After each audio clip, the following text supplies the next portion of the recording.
particular, ese tema va a estar relacionado con la parte de medidas e instrumentos y en particular de fuentes de alimentación. Para hablar de fuentes de alimentación hay que tener en cuenta que tenemos dos tipos de fuentes de alimentación, como una segregación y una limitación grupal muy grande, lo que se llaman las fuentes lineales y lo que se llaman las fuentes conmutadas.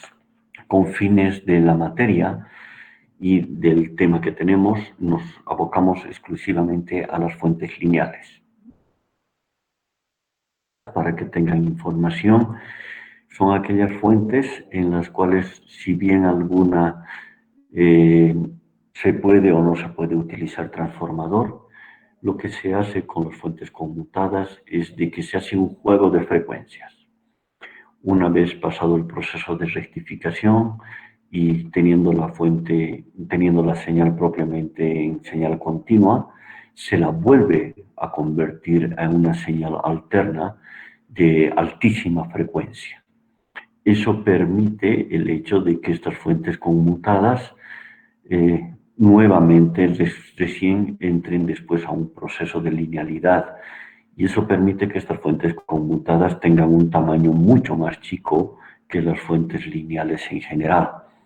La mayoría de las fuentes actualmente en las computadoras, sobre todo en los portátiles, son fuentes conmutadas, pues el tamaño de una fuente conmutada tranquilamente puede ser de una caja de fósforos sin ningún tipo de inconveniente.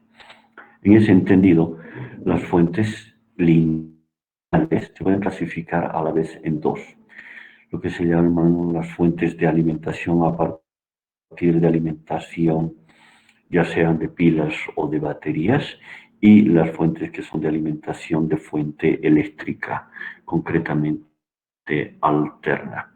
En este entendido, además, estas se subclasifican en estas que ustedes están viendo en la proyección.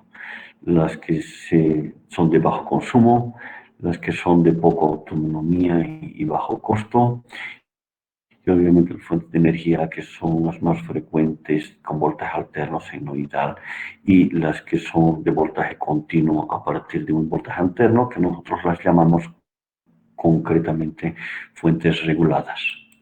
Estas fuentes, esta parte en concreto ustedes saben y ustedes dominan, porque prácticamente el proceso de conversión de una alterna a una continua tiene estos cuatro bloques principales. El bloque de transformación, de rectificación, de filtrado y de estabilización.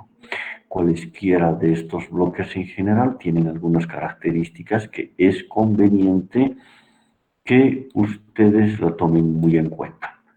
Estamos hablando de que el transformador en particular tiene una fórmula que es muy importante. Esta fórmula es la fórmula del flujo electromotriz. Se refiere a la ley de que la relación de voltajes, corrientes y cantidad de vueltas que tengan los inducidos, tanto del primario como del secundario, tienen esta relación, donde la P significa primario, la S significa secundario, B voltaje y corriente N cantidad de vueltas. Esta relación hace que nos permite hacer cualquier diseño relacionado por lo menos con los transformadores estándares, es decir, aquellos transformadores que tienen un primario y un secundario, o en su defecto un primario y dos secundarios, para que tengamos una fuente ya sea con señal positiva o ya sea con señal negativa. Tenemos que recordar lo siguiente. Fíjense, si aplicáramos un semiconductorcito, concretamente un diodo, a la salida de un transformador, fíjense, solamente con un diodo en el proceso de rectificado como tal, podríamos tener ya esta señal. Fíjense que es una señal que tranquilamente la podemos convertir luego en continua y luego regulada. pero comprenderán que al haber anulado prácticamente la mitad de toda la onda, pues sin duda alguna la potencia será de la mitad o menos. Pero esto es, fíjense, utilizando un solo diodo.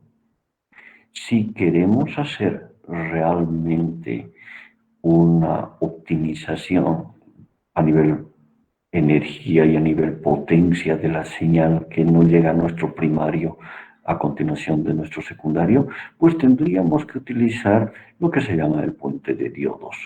Y al hacer el puente de diodos, fíjense, obviamente nuestra señal ya se convierte en esta. Notarán que obviamente esta señal, si bien alguna la amplitud va a variar en función a la fórmula de la fuerza electromotriz y en relación a la cantidad de la corriente y en la cantidad de vueltas que tenga el primario o el secundario, esta señal ya es una señal del doble de frecuencia. Es decir, el transformador, además de hacer un ajuste de amplitud, también hay una variación en la frecuencia, convirtiéndose en el doble. Si esta frecuencia será de 50 hercios, pues esta será de 100 hercios. Y obviamente esto sería en el transformador clásico, es decir, de un primario a un secundario.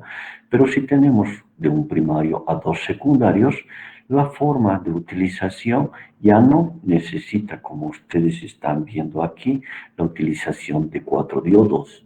Ya es necesario suficiente con 2 diodos, como les muestro en la imagen. Un error típico de utilización, porque en la mayoría de los diseños ustedes van a ver, para tratar de hacer este tipo de distribución, lo que hacen es utilizar todo un puente de diodos. Y ustedes están viendo acá que no es necesario suficiente con 2 diodos para conseguir lo que se necesita. Esta es una gráfica que inclusive le he sacado de parte de algunos de los trabajos y de todo. Y bueno, lo he visto compartida, aunque esto ya estuvo presentado hace rato. Fíjense, utilizando un transformador de un primario y uno secundario con un puente de diodos, podemos entrar a un proceso de rectificación. ¿Qué es este proceso concretamente de filtrado pasada la rectificación? Es el ver la posibilidad de que estas lomas que salen a la salida del rectificador las tratemos de hacer más lineales. Y para esto, el filtro que podemos utilizar es simplemente un condensadorcito. Aquí es la ley de lo uno y lo otro. ¿Qué ocurre? Si nuestro condensador es muy chico, entonces esta señal bajará y será más ondulada. En contraposición, si el condensador es muy grande, el condensador demandará una corriente de los diodos muy alta. Entonces, por una parte nos conviene que el condensador sea grande, pero por otra nos conviene que el condensador sea chico. Y aquí están las señales que tendrían en los diodos opuestos, diremos así. En el diodo 1,2, en el diodo 3,4, en el diodo, en la corriente 1, la corriente 2, para que vean los picos que lamentablemente ocurren en el proceso por culpa del proceso del filtrado propiamente dicho. Para esto hay un factor que es conveniente que lo tengan en mente. Tenemos el factor de ondulación. Este factor de ondulación nos determina qué tan ondulada es la señal. Es decir, perdón, es decir, lo que tenemos que tratar es de que este factor de ondulación sea lo más bajo posible. ¿Por qué? Porque Si nuestra ondulación es grande, quiere decir que prácticamente el condensador no está trabajando o es muy chico. Para esto, en muchos casos y en el último proceso de las fuentes, se habla del proceso de regulación. Para el proceso de regulación hay varios tipos de regulaciones, las regulaciones que se llaman en serie y las regulaciones que se llaman en paralelo. Las regulaciones en serie o en paralelo es en relación a la carga, es decir, si nuestro componente de regulación está en paralelo a la carga, se llama regulación de estabilización paralela. Si nuestro componente de regulación está en serie a la carga, que no es en este caso, creo que tengo una transparencia a continuación donde os voy a mostrar, se llama regulación en serie. Cualesquiera de este proceso de regulación como tal, el objetivo que tiene es de que la señal que vayamos a tener a nuestra salida, nosotros la podamos regular, la podamos variar. Las formas más típicas de esta regulación es como en este caso con un diodo Zener y la que les voy a mostrar a continuación. Para hablar de este diodo Zener tenemos que tener en cuenta dos relaciones sumamente importantes. La primera relación, dada por las corrientes, que tenemos que tener cuidado, que la corriente como tal va a ser partida en dos. La corriente que va a venir por el diodo Zener y la corriente que va a ir por la carga, es decir, la corriente que tiene que salir de nuestro proceso de filtrado tiene que ser una corriente que pueda soportar a ambas corrientes. Fíjense, el diodo Zener tiene una peculiaridad. En su momento, como parte del tercer capítulo, ya vamos a ver más a detalle, pero fíjense, el diodo Zener es el único componente semiconductor que está colocado en polarización inversa, no en polarización directa, fíjense. Y la otra consideración que hay que tener es que el voltaje como tal, el voltaje que llegue hasta aquí, tiene que tener en cuenta que es este voltaje de entrada a la parte, a continuación del filtrado, y el voltaje en la carga. Es decir, hay una diferencia que hay que tener que es marcada y está dada por esta relación. Para aquello, en función al funcionamiento del proceso de estabilización, es también conveniente tener en cuenta esta relación que tiene que existir. La resistencia equivalente que va a haber el circuito propiamente dicho, este circuito que va a haber de esta parte de acá, tiene que estar al medio de lo que implica esta diferencia de tensión dada por la corriente máxima las tensiones máximas y las corrientes mínima y máxima, y por el otro lado, por la relación de las tensiones en corriente mínima y en corriente máxima. Entonces, esta relación se tiene que manejar mucho, sobre todo para el diseño de los componentes previos al manejo en función a la carga. Aquí ya vemos un poquitito más a detalle concretamente y poniendo ya un componente que, si ustedes se fijan, está entre la base y el colector del transistor. Es decir, esto tiene la ventaja de que además de hacer un proceso de estabilización, además hace un proceso de amplificación relacionada con la corriente. El problema que teníamos en este circuito era de que aquí esta corriente se dividía y entonces tenía un inconveniente, sobre todo para la parte del cálculo anterior.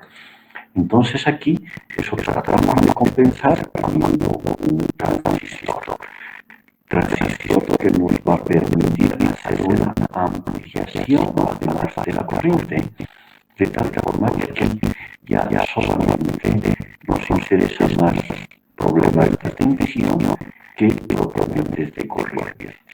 En muchos de los diseños para este proceso de regulación he visto que está en función a una configuración de arreglo, es decir, un transistor seguidor. Fíjense, son dos transistores, el uno a continuación del otro. Esto permite una máxima amplificación de corriente, como que los transistores en configuración de arreglo nos permiten más máxima amplificación de corriente. Y aquí está el regulador en serie. Es decir, en este caso, fíjense, el regulador está en serie a la carga, ya sea que haya procesos de retroalimentación o no, pero el regulador está en serie, no como el caso que hemos estado viendo, porque había en paralelo. Este es un circuito muy simple que nos permite ver todas las etapas y como los valores. Estamos hablando de un transformadorcito, de un bobinado primario, un bobinado secundario, un puente de diodos, un proceso de filtrado utilizando dos condensadores, es decir, un condensadorcito que nos permita hacer la variación de las frecuencias altas y el otro para las frecuencias bajas. Es decir, con este hacemos el ajuste grueso, si vale el término, y con este llegaríamos a hacer un poquito de ajuste fino más un proceso de retroalimentación. En este caso, este regulador que viene a continuación es un regulador de tipo serie. ¿Por qué? Porque está en serie a lo que sería la carga. Este regulador tiene la opción, es el LM317, es un circuito integrado que tiene 3 pines, ustedes lo han manejado en más de una ocasión, que tiene la facultad de que el voltaje de entrada es regulado por este pin conocido como tierra a el voltaje de salida. La resistividad que podamos colocar en este lugar va a hacer que varíe el voltaje de entrada en función al voltaje de salida, con un proceso de retroalimentación para que permita una mayor ganancia, un mayor ajuste como tal. Este circuito lamentablemente tiene una peculiaridad mala y es el hecho de que produce cierto ruido. Para evitar este ruido de este circuito, colocamos este diodo y este condensador. Con este diodo y este condensador, el ruido provocado por este regulador LM317 lo quitamos y además nuevamente entramos en un proceso de un filtrado intermedio. Fíjense, estamos hablando de un microfaradio exclusivamente. La desventaja que tiene este circuito y este diseño es de que no podemos tener 0 voltios. Es decir, empieza de un valor muy cercano al 1.25 hasta el valor que vayamos a regular. Pero este circuito, este diseño, este 1.25 voltios, es muy complicado el quitarlo.